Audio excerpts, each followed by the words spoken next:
Bonjour, soyez les bienvenus, c'est Politique sur France 24 en partenariat avec Slate. Comme chaque semaine, son directeur Jean-Marie Colombani est là. Bonjour Jean-Marie. Bonjour. Nous sommes aujourd'hui le 9 mai. Les élections européennes, c'est donc dans un mois, jour pour jour, ici en France, et ça tombe bien. Aujourd'hui, c'est aussi la journée de l'Europe, l'occasion de s'interroger sur les différentes dynamiques de campagne. On parlera longuement de Renaissance, très mal en point, autour des 15%. Tout le gouvernement est désormais sur le pont, comme plusieurs poids lourds de la majorité, à l'image d'Édouard Philippe.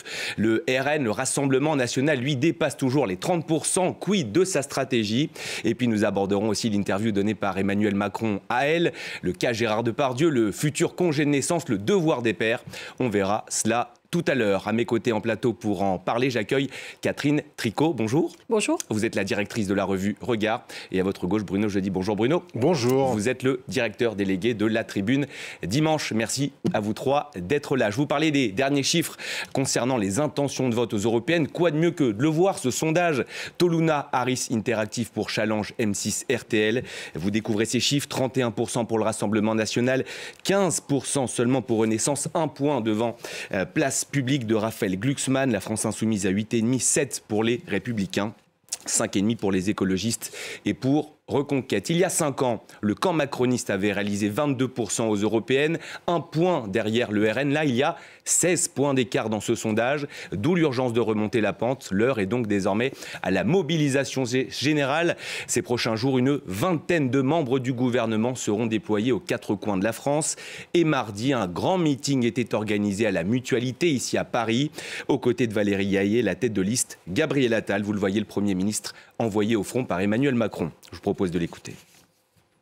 Cette élection est peut-être la plus importante depuis la première élection européenne qu'a connue notre continent.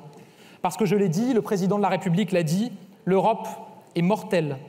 L'Europe peut mourir de la guerre, l'Europe peut mourir des nationalismes, l'Europe peut mourir de la fainéantise de ceux qui, pourtant élus, n'y ont jamais cru. Et la fin de l'Europe, c'est un danger mortel pour la France. Pas de jour férié quand on est en campagne, c'est la petite musique qu'on entend à Matignon. Et Bruno, on le sent bien, le camp présidentiel est en train de passer à la vitesse supérieure. Enfin, on est tenté de dire. Mais d'abord, sur ordre présidentiel, c'est Emmanuel Macron qui a sonné la charge. Dans son interview à la Tribune Dimanche, il dit que les ministres doivent être sur le terrain, doivent se mobiliser. Et surtout, il enjoint Gabriel Attal à faire meeting et débat qui aura lieu donc avec Bardella le 23 mai. Donc tous sur le pont, oui il est temps, la première partie de la campagne est manquée, je crains que tout ça soit déjà un peu tard et mal embarqué, on ne voit pas vraiment un registre très nouveau, ils vont essayer maintenant de remobiliser l'électorat, le noyau dur de leur électorat. On voit bien que c'est compliqué. La tête de liste se bat, mais elle trop faible notoriété. N'a pas fait un grand débat face à Jordan Bardella. Elle n'imprime pas l'opinion publique. Sans démériter, elle n'imprime pas dans l'opinion publique. Et surtout, au fond, c'est une partie de l'électorat macroniste qui est démobilisée, qui ne semble pas vouloir se mobiliser. Donc, du coup, ça ne bouge pas beaucoup. 15, 16,5, on voit, n'arrive pas du tout. Et là, ils sont dans une zone vraiment de danger et à la merci d'une surprise avec un possible rattrapage par Raphaël Glucksmann, qui est maintenant devenu le danger principal pour cette liste. C'est plus tellement celle de Jordan Bardella. L'enjeu pour Jordan Bardella, maintenant, c'est la barre des 30. J'allais dire, lui, il a son socle. Est-ce que c'est un seuil ou est-ce que c'est... On verra. Catherine Tricot, c'est un peu tard aussi pour le camp présidentiel de mobiliser ses troupes ? C'est-à-dire qu'en fait, le problème, c'est qu'en se mobilisant comme ils sont en train de le faire, ils alimentent aussi la mécanique du vote anti-Macron, quoi. C'est-à-dire que là, on a vu le programme qui est sorti où on voit Valérie Yaye à côté d'Emmanuel Macron, côte à côte. Dans les affiches et dans leur programme. Donc, véritablement, sans doute pour compenser son défaut d'identification, donc il a vraiment besoin de dire c'est la dame que je soutiens et qui est de mon parti, etc.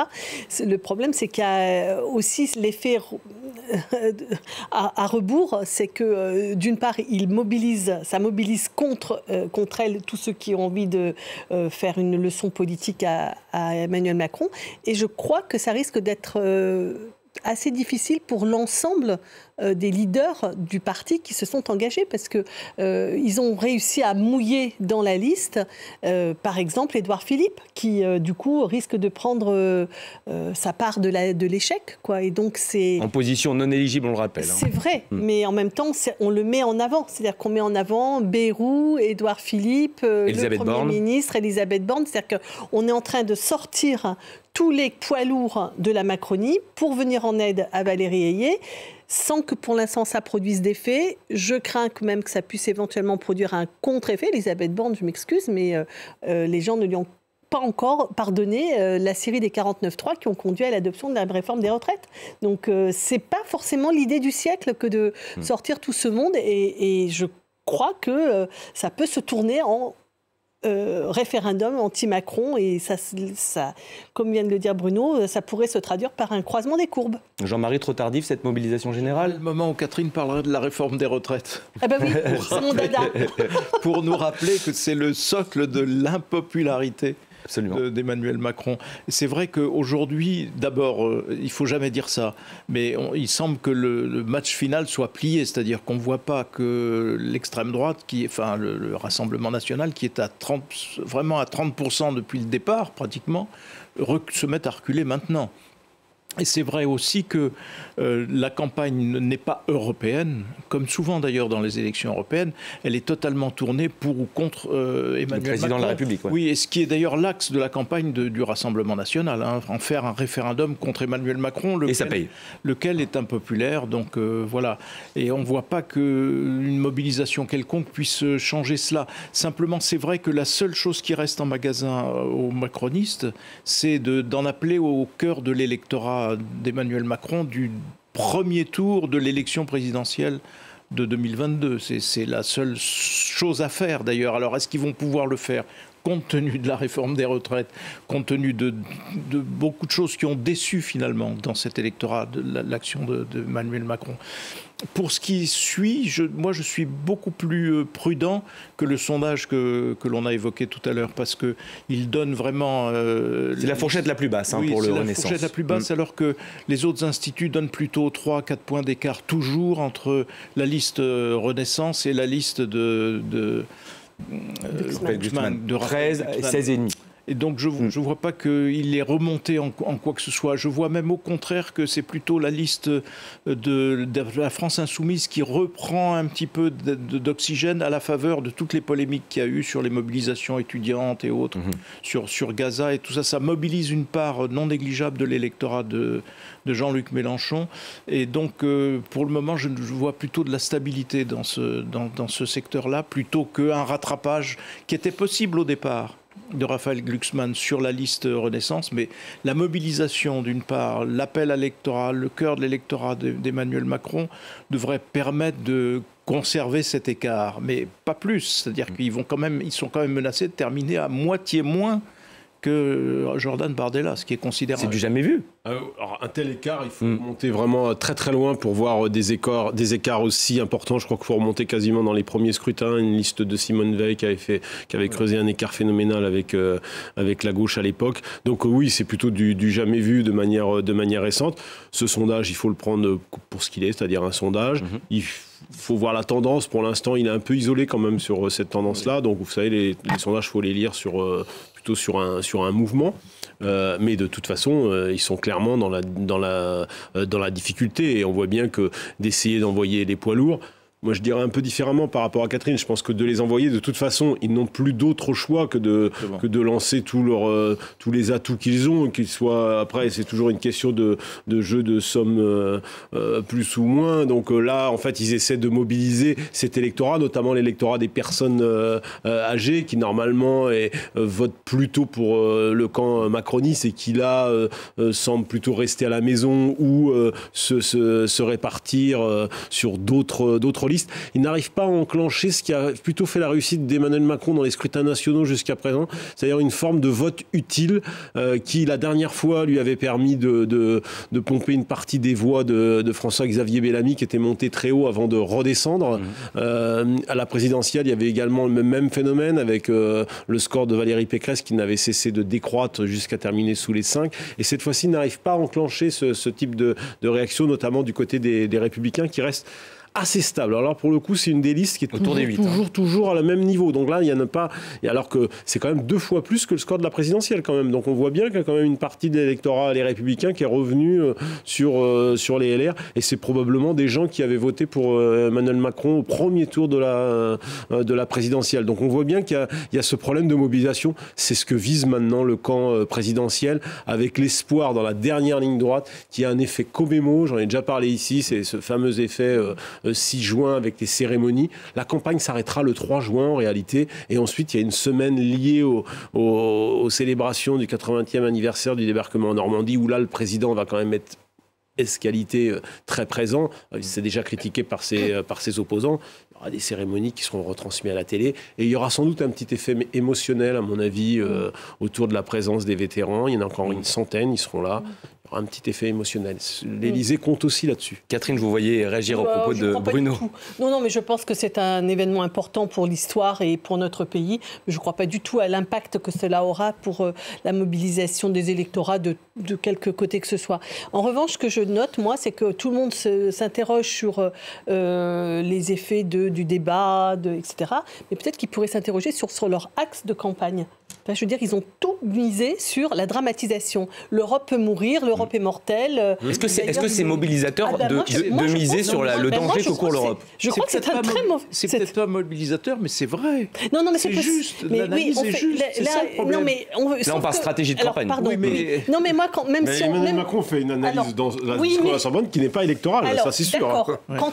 Quand on est au pouvoir et qu'on prétend être élu, quand bien même on fait ça comme diagnostic, on dit comment on fait pour ne pas. Et on fait une campagne pour ne pas. C'est-à-dire qu'en fait, Emmanuel Macron, il a eu quand même son succès sur la base de « je suis un homme jeune, je regarde l'avenir et je vous emmène avec moi ». Je nomme le plus jeune Premier ministre de l'histoire de la Ve République et même de l'histoire de France. Il n'a pas fait que des mauvais diagnostics sur l'Europe. Franchement, non, mais je ne suis pas en train... L'idée de souveraineté européenne... Je ne suis pas en train de discuter le point de vue. Ce que je dis, c'est que cela ne peut pas mobiliser. Une campagne sur le thème « l'Europe est mortelle » et qu'a repris Gabriel Attal, je ne vois pas comment vous allez emballer les foules avec ça. Le constat est bon, la stratégie est mauvaise, c'est bien ça. Mais c'est-à-dire qu'après ce constat, il faut être capable d'avancer des choses qui redonnent de l'élan. Et notamment de l'espoir. De l'élan, de l'espoir. Et quand on est un jeune président et un jeune Premier ministre, on regarde l'avenir et on se tourne vers cet avenir en disant « venez, je vais vous embarquer, moi j'ai la force et la vista pour y aller ». Jean-Marie. Le problème, c'est que dans la situation actuelle où vous avez un bloc Rassemblement national et dispersion tout autour, vous payez le prix de la dispersion. Et donc, de toute façon, vous avez du mal à vous situer au même niveau que le bloc en question. Hier, c'était un bloc autour d'Emmanuel Macron et dispersion générale autour. Emmanuel Macron a été élu. Aujourd'hui, on est dans la situation inverse. C'est ça qui rend les choses difficiles. Et c'est très paradoxal parce que, d'une part, je pense que les Français sous-estiment le poids et l'influence de la France dans le destin de l'Europe aujourd'hui. Et il est rare de voir des moments comme ça où une pensée politique se trouve validée par l'actualité, par ce qui s'est passé. Tout ce qui s'est passé sur la guerre, par exemple, valide des thèses françaises que la France défend depuis 20 ans. Et qui trouvent enfin leur concrétisation, leur adhésion auprès des autres pays européens. Donc il y a beaucoup de choses de ce genre, mais qui passent totalement inaperçues parce que la campagne n'est pas sur les enjeux européens. La campagne, elle est, on le disait tout à l'heure, sur pour ou contre Emmanuel Macron. Et il y a un tel socle d'impopularité, il y a un tel niveau d'impopularité du président aujourd'hui, c'est ça qui fait obstacle à quoi que ce soit d'autre. Et vous aurez beau dire... je propose ceci, je propose cela, vous ne serez pas entendu aujourd'hui. C'est ça le problème. En face, d'ailleurs, il reste un mois. En face, d'ailleurs, la liste de Jordan Bardella, celle du Rassemblement national, ne propose pas grand-chose non plus. Seulement ils sont vraiment sur l'antimacronisme. Sur l'Europe, ils sont sur la défaisance de l'Europe. Ils sont sur la défaisance. En le cachant un peu, quand même. Ils le cachent, mais à l'abri de ce slogan extraordinaire en disant l'Europe est menacée par l'Union européenne. Si l'Europe est menacée par l'Union européenne, ben, il faut défaire l'Union européenne pour sauver l'Europe. C'est très pervers comme argumentation, mais ça montre bien que l'ambition profonde du RN n'a pas changé. Ils sont et ils restent anti-européens. Mais ça passe au-dessus des... Alors, le réveil sera dur au moment de la composition du Parlement européen, où là, on va voir les extrêmes droites se renforcer, où les choses vont être beaucoup plus difficiles, mais il sera trop tard après. Est-ce que vous ne croyez pas, parce que dans les enjeux de défaisance de l'Europe, ou la menace qu'il y a sur l'Europe, il y a notamment cette poussée de l'extrême droite, est-ce que vous ne croyez pas que le camp d'Emmanuel Macron est affaibli par deux choses? D'une part, par son incapacité en France à faire face, et le fait même que, moi, c'est ma thèse, ce n'est pas celle de nous tous autour de cette table, c'est qu'il a failli sur le plan idéologique et que donc, en fait, il alimente la poussée de l'extrême droite. Mais d'autre part, si je termine... Il a gouverné à droite. Il a gouverné pas simplement à droite, il gouverne à droite en alimentant des idées d'extrême droite. Ça, c'est ma première thèse. Ma deuxième thèse, c'est que le fait que Mme von der Leyen ait annoncé éventuellement pouvoir faire alliance avec Mme Meloni, je m'excuse, mais ça ne fait pas ni de Mme von der Leyen, ni d'Emmanuel Macron qui soutient Mme von der Leyen, de très solides adversaires de l'extrême droite. On joue un peu sur les mots. Il n'y a pas d'alliance. La vie du Parlement européen, c'est une vie de compromis permanents. Donc, on est obligé d'en faire avec l'extrême droite. À chaque fois, vous faites des compromis permanents. Mais non, on ne fait pas des compromis avec l'extrême droite. Mais non, Jean-Marie, vous savez bien. Mais c'est une extrême droite européenne, Madame Meloni. Ben oui. Alors. Elle n'est pas sur des enjeux intérieurs. En politique intérieure, je vous garantis qu'elle est d'extrême droite. Mais sur les grandes options... Elle a renoncé à une bonne partie de son programme sur l'immigration. Défense, Europe, immigration... c'est affreux ce qu'elle raconte sur l'immigration, mais il y a quoi tomber par terre? Elle s'est ralliée. Mais il y a la réelle politique. Elle s'est ralliée au pacte migratoire.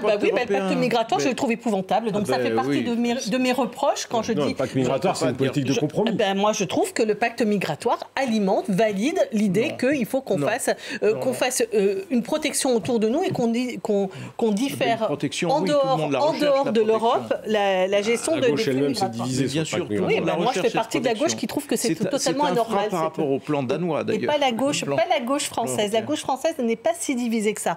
La gauche européenne a été divisée, vous avez raison de souligner, les Danois, par exemple, valident ce genre de choses.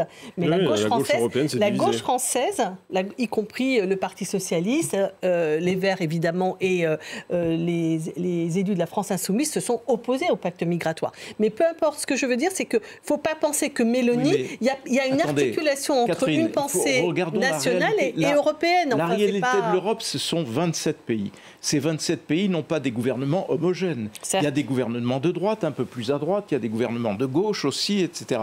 Donc ils sont censés se mettre d'accord constamment. Et ils y arrivent. Et ils y arrivent d'ailleurs de façon spectaculaire sur des domaines où auparavant ils étaient divisés.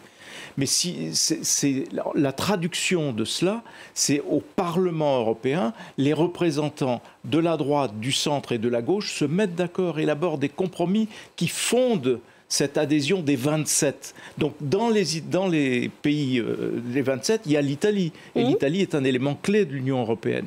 Donc c'est en cela que von der Leyen, elle associe, ou elle prétend associer Mme Meloni à l'ébauche de compromis à l'intérieur du Parlement européen. Sinon, vous n'avez plus d'Europe, vous n'avez plus d'unité à l'intérieur des 27. C'est la règle du jeu. Aujourd'hui, Mme Meloni ne faut pas tout mélanger. Non, pardon. Aujourd'hui, Mme Meloni ne participe pas de l'équilibre qui a mis Mme von der Leyen à la direction de la Commission européenne. Elle n'en fait pas partie aujourd'hui.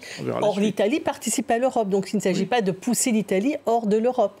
Donc ce que je dis, c'est qu'on n'est pas obligé de dire que dans le prochain accord, le prochain pacte politique, on va intégrer Mme von der Leyen. Et la deuxième chose, c'est qu'au Parlement européen, comme au Parlement français, il n'y a pas que des mamours à faire à la droite et à l'extrême droite. Éventuellement, on peut parler avec les écologistes et la gauche. Ce que ne fait pas Emmanuel Macron au Parlement français et ce qui ne fait pas au Parlement français, ce qu'il n'envisage pas de faire au Parlement européen. Il n'envisage pas de le faire davantage au Parlement français. Voilà, il n'est pas davantage. Donc, ce que je veux dire, c'est que le pacte vert, il avait quand même été largement conclu avec aussi une partie de la gauche européenne. Quand il faut chercher des alliances, on se tourne, on envisage de se tourner. Pas sur tous les textes. Je ne pense pas. Pas dans tous les thèmes. Pas dans tous les thèmes. On va revenir à l'actualité ici en France avec le RN. Jordan Bardella, il était en Moselle, à Saint-Avold, l'occasion bien sûr de marteler une nouvelle fois son message. On va l'écouter, Jordan Bardella.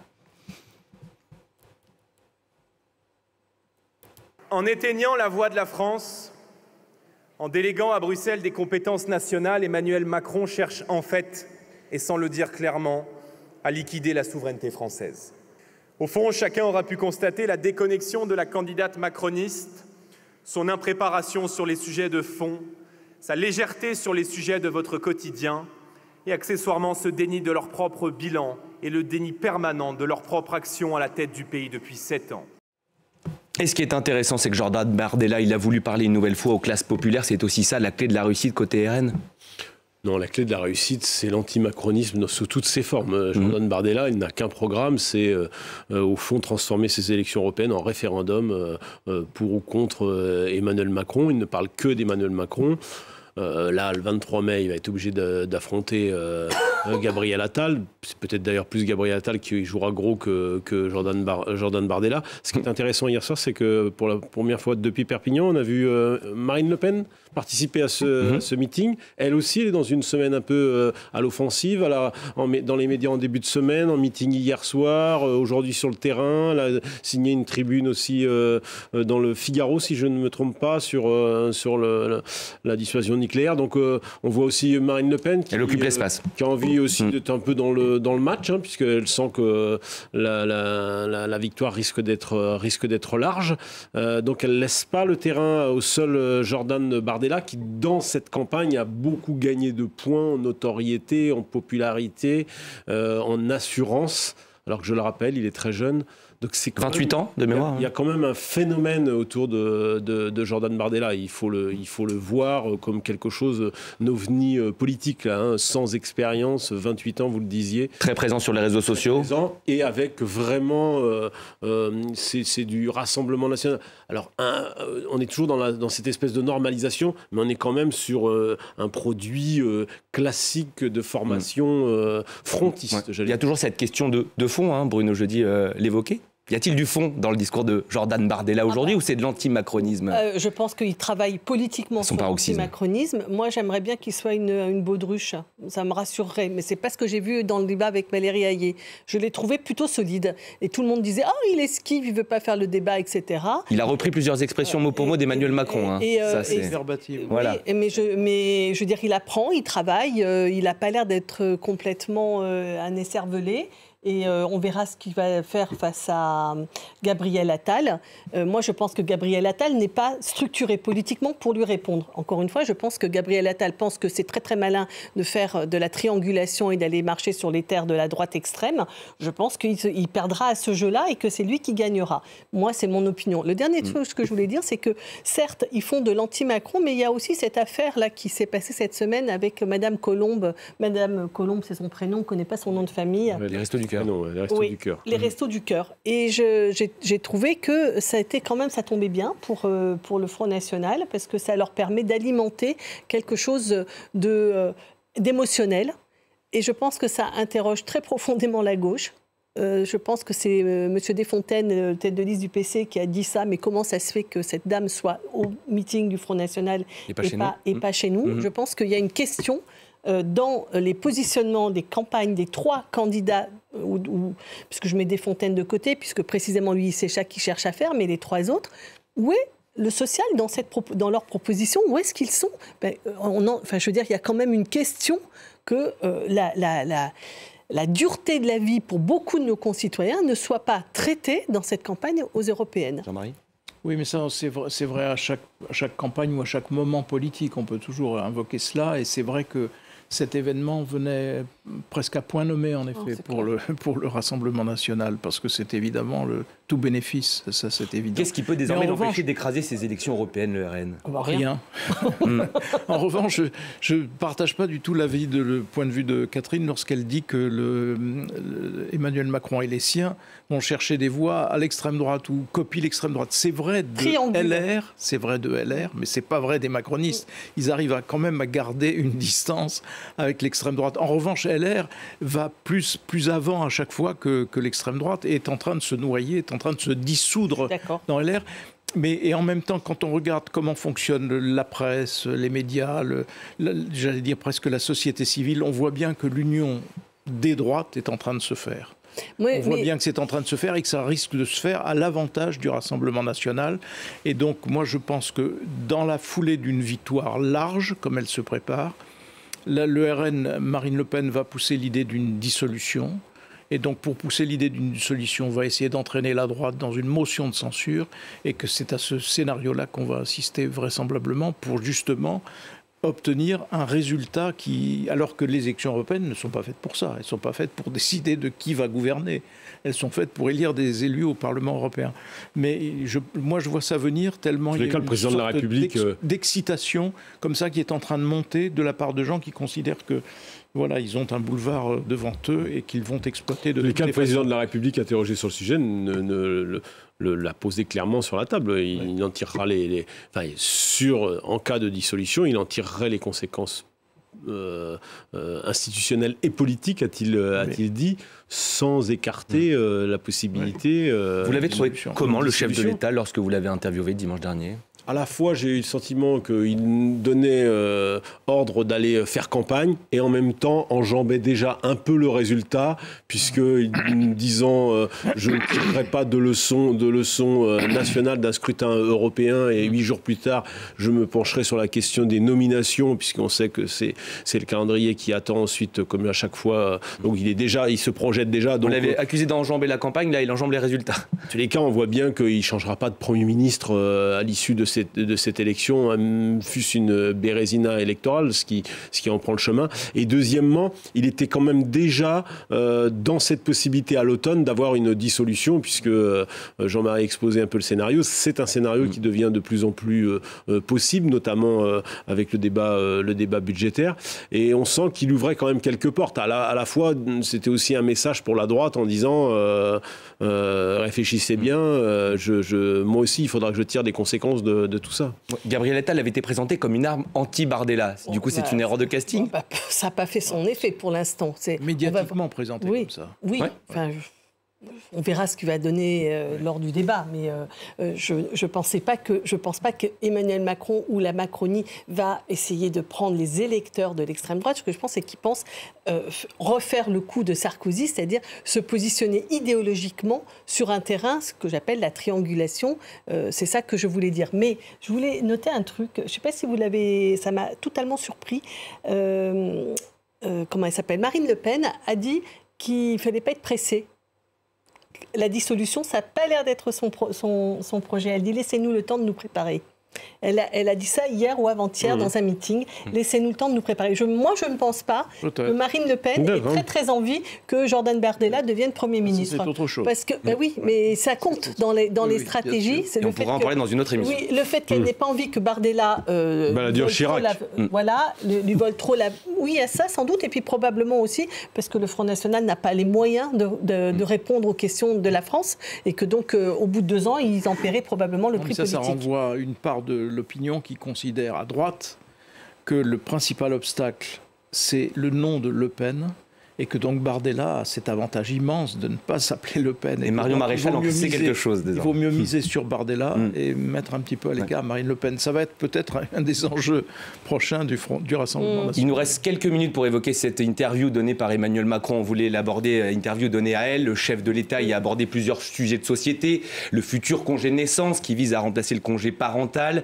Il le souhaite plus court, mieux rémunéré, la ménopause, le devoir des pères, mais aussi le cas Gérard Depardieu, un immense acteur qui rend fière la France. C'était ses mots dans une précédente interview. Cette interview, il faut le voir comme une tentative du président d'essayer de récupérer une partie de l'électorat féminin, Jean-Marie. Oui, bien sûr, mais je pense que là, en l'espèce, il ajoute une maladresse à une faute. La faute, c'était évidemment de paraître soutenir Gérard Depardieu. Et la maladresse, c'est de nous faire croire qu'en aucun cas, il ne l'avait soutenu. Je n'ai jamais défendu un agresseur face à des victimes, c'est ce qu'il nous dit, le président. Ça ne tient pas la route. Donc, il est à la recherche, en effet, d'une réconciliation avec l'électorat féminin, et c'était urgent. Mais il a encore du chemin à parcourir. Cela dit, par ailleurs, les propositions qu'il fait, il y en a qui sont intéressantes. Je veux dire, la situation, l'aide au... Il faut avoir en tête que, je crois, une famille sur 4 en France est monoparentale. Une famille sur 4, ça veut dire une famille monoparentale, ça veut dire pour l'essentiel la mère qui élève seuls les enfants. Dans la plupart des cas. Et donc il y a défaillance, assez souvent il y a défaillance du père. Et donc l'idée d'introduire un devoir vis-à-vis des pères qui sont en général défaillants, c'est une bonne idée en soi. On verra ce que ça donne concrètement, si c'est une réforme qui est votée, comment elle peut s'appliquer, comment surtout éviter que ça se fasse au bénéfice de pères violents. C'est ça qui va être en jeu. Mais ce sont des pistes intéressantes, tout cela. Donc ça peut faire avancer la société. Vous retenez quoi de cette interview, Catherine ? Bon, en effet, je retiens qu'il cherche à se réconcilier l'électorat féminin parce qu'il a pris cher, là, hein, quand même. Oui. Il a perdu beaucoup de points dans l'électorat féminin. Oui, absolument. On dit une dizaine de points à peu près de perdus depuis son interview à C'est à vous à la fin de l'année dernière. Donc là, il faut sortir les rats, mais... faut ramer, quoi. Donc, c'est ce qu'il essaye de faire avec cette interview dans Elle. Alors, moi, j'ai noté qu'en effet, d'abord, c'est pas la première fois qu'il se positionne sur des sujets qui sont apparemment un peu périphériques à la politique dure. Mais moi, je trouve ça intéressant. Et moi, je note dans le Monde, ils ont raconté que l'article qui avait été fait par Madame Goldman à propos de l'éducation des enfants, est-ce qu'il faut mettre les enfants en piquet, etc. Vous vous rappelez de cet article ? Oui. C'est l'article qui a suscité le plus de controverses de toute l'histoire du monde. C'est-à-dire qu'en fait, les gens sont vraiment intéressés par les questions d'éducation, d'avenir des enfants, d'avenir du couple, etc. Et donc, Emmanuel Macron se positionne sur le sujet et pas qu'une fois. Il faut supprimer les écrans, il faut contrôler les écrans, etc. C'est une constante depuis qu'il est président de la République. Il a fait beaucoup. Il a un bilan sur ces questions. Quand on regarde tout ce qui s'est passé depuis 2017, et je mets de côté... Voilà, exactement. Il a l'intuition qu'il se joue quelque chose là. La lutte contre les violences conjugales et tout ça. Alors bon, je connais l'argument qu'il n'y a pas assez d'argent et tout ça, mais il a fait beaucoup de choses, mais souvent balayées par des émissions ou des expressions complètement à côté de la plaque. Sur Depardieu, je suis désolé pour le président, mais il a été d'une maladresse crasse dans cette affaire. Son expression d'abord dire le génie de Depardieu, qui est un grand acteur, en oubliant de parler des victimes, et rétropédalant un mois plus tard dans sa conférence de presse. Oui, mais ce qui manque à ce rétropédalage, c'est au moins un minimum d'autocritique. Alors lui qui aime à dire « je reconnais mes erreurs », là, il ne reconnaît rien. Il les reconnaît toujours théoriquement qu'il va les reconnaître. Par contre, j'ai un dernier mot. J'ai vraiment des doutes sur les propositions qu'ils ont de toujours vouloir obliger, circonscrire, et notamment dans ces affaires-là. Penser qu'il va falloir rendre obligatoire la visite des pères, moi je pense qu'il faut les convaincre, qu'il faut les amener, mais cette idée qu'on va couper les écrans, que tout va se régler par la normativité, je pense que l'éducation, le couple et les relations entre les gens ne passent pas. Et on pourrait reparler de l'uniforme à l'école. C'est l'heure d'accueillir Véronique Reissou en plateau pour sa chronique.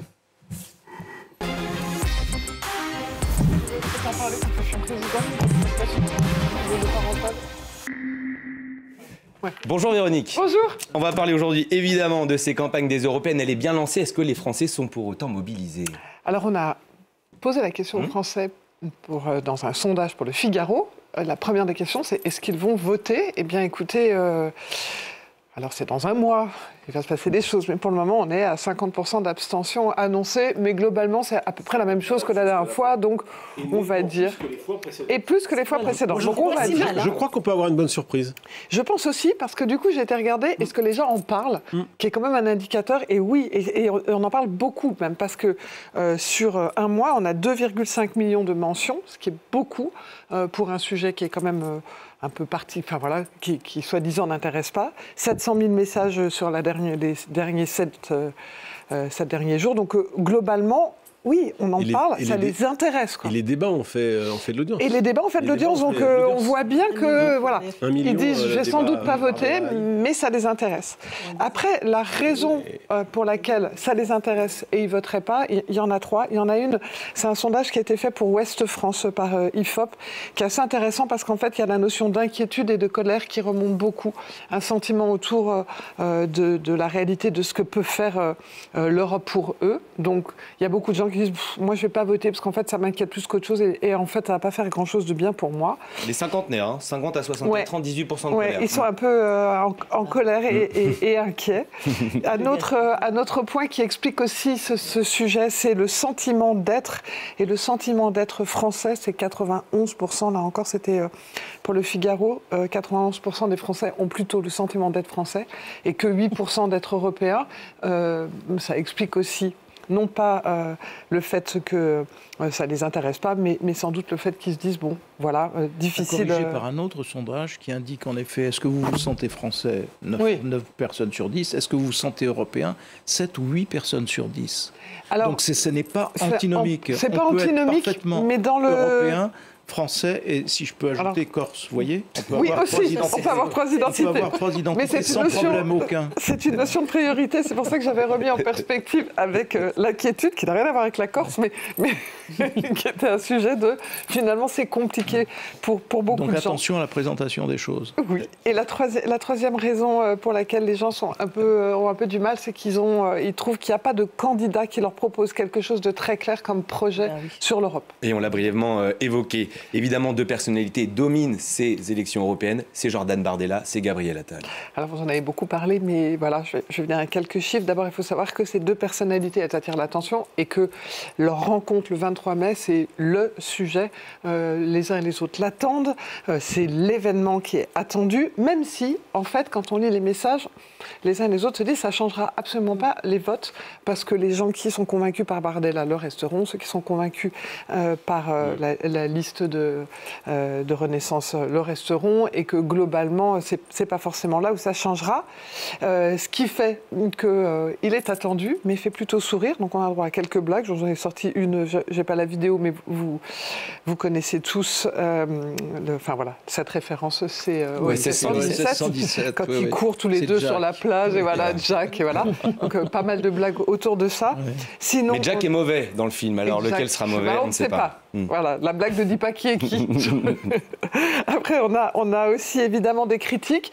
Une critique qui a été pas mal reprise, qui est que pendant le débat contre Madame Hayet, en fait, Monsieur Bardella aurait repris, et en fait, il y a pas mal de montages qui ont été faits, exactement les mêmes punchlines, et même les mêmes attitudes physiques. Et je ne suis pas votre ventriloque. C'est le même verbatim. Ouais. Les mêmes. Alors, sans doute parce qu'il a beaucoup étudié et que c'est son inconscient. C'était pas son inconscient, je pense que c'est délibéré. C'était voulu. Donc ça a été pas mal repris, et ça fait partie des sujets en disant est-ce qu'il va faire la même chose là. Ensuite, vous le disiez fort justement tout à l'heure, celui qui a sans doute le plus à gagner, c'est peut-être M. Bardella de ce fameux débat, parce que quand on regarde, pareil, on a fait un sondage pour le Figaro sur son image, est-ce que les gens le voient un jour Premier ministre? Non, à 57%. Est-ce qu'ils voient M. Bardella président de la République un jour? Non, à 66%. Donc on va dire qu'il n'a pas encore une stature en soi. On rappelle qu'il n'a que 28 ans. Tout à fait. Alors, comme c'est souvent le parallèle avec M. Attal, c'est l'histoire de l'âge, on a aussi posé la question, qui des deux préférez-vous? On va dire que M. Attal ressort nettement devant, parce que les Français ont une meilleure opinion de M. Attal que de M. Bardella. Et après, il a aussi une image un peu compliquée qui est plutôt en faveur de M. Attal, puisque vous avez sur la compétence, M. Attal est jugé à 56% plus compétent que Bardella. Il a une stature de chef d'État à 54%. Il aspire plus confiance à 54%. Par contre, il y avait un point qui était en faveur de M. Bardella, qui est la proximité avec les gens. Sans doute plus lié au statut de Premier ministre que de l'homme, mais bon, la réalité, c'est que les chiffres étaient là. Donc oui, il a beaucoup à gagner de ce débat, parce que voilà, il a quand même, il attire l'attention, il intrigue, mais on ne peut pas dire que tout soit très positif dans les images et les messages sur lui. Véronique, comment les autres candidats arrivent-ils à émerger? Ils galèrent, ils galèrent les autres. Alors, je ne vais même pas vous parler là de par exemple, les écolos qui sont même pas... Enfin, quand je regarde les... Vous avez des outils, par exemple, sur les requêtes qui sont faites sur les candidats, on ne cherche rien sur eux, enfin, ils ne sont pas là. Alors que les dernières élections, c'était quand même eux qui étaient au cœur, là, ils ne sont pas là. Et de temps en temps, il y en a qui essayent de faire des... Voilà, on va dire créer l'événement et montrer leur courage, leur force. Monsieur Bellamy l'a fait. Un coup d'éclat. Voilà, je vous laisse regarder la vidéo. Un coup d'éclat. La rue ici, elle n'appartient pas à ceux qui trahissent les valeurs du peuple français. Sciences Po n'est pas une annexe de la France insoumise. Et nous refusons cette espèce de chaos. L'opportunisme politique. C'est faux, ça a été démontré. La France insoumise ici, c'est pas de l'opportunisme politique peut-être. Donc en fait, c'est un candidat qui a du mal à émerger comme beaucoup d'autres. Et donc ce petit coup d'éclat lui a valu beaucoup de soutien. Par exemple, voilà, des relais en disant en fait, il a été très courageux d'aller à la rencontre de ses étudiants. À Sciences Po, on le rappelle, rue Saint-Guillaume. À Sciences Po. Globalement, ce qui était le plus intéressant, en fait, je veux dire, au-delà de, bon, sans doute, il a été très courageux, mais c'est qu'il a beaucoup de relais qui étaient au-delà de sa sphère. Alors, il y a eu des tas de plaisanteries aussi, évidemment, mais c'était plutôt des soutiens et qui allaient au-delà de sa sphère naturelle. Donc, la question, elle est dans une campagne. Comment est-ce que vous faites parler de vous au-delà de votre sphère naturelle et comment vous créez de l'adhésion au-delà de votre sphère? Écoutez, cet acte de bravoure lui a valu d'être salué par d'autres que ses fans. Merci beaucoup Véronique pour votre chronique. Merci Jean-Marie, merci Bruno, merci Catherine. On rend l'antenne. Un prochain journal arrive bien sûr très vite sur l'antenne de France 24. Restez avec nous.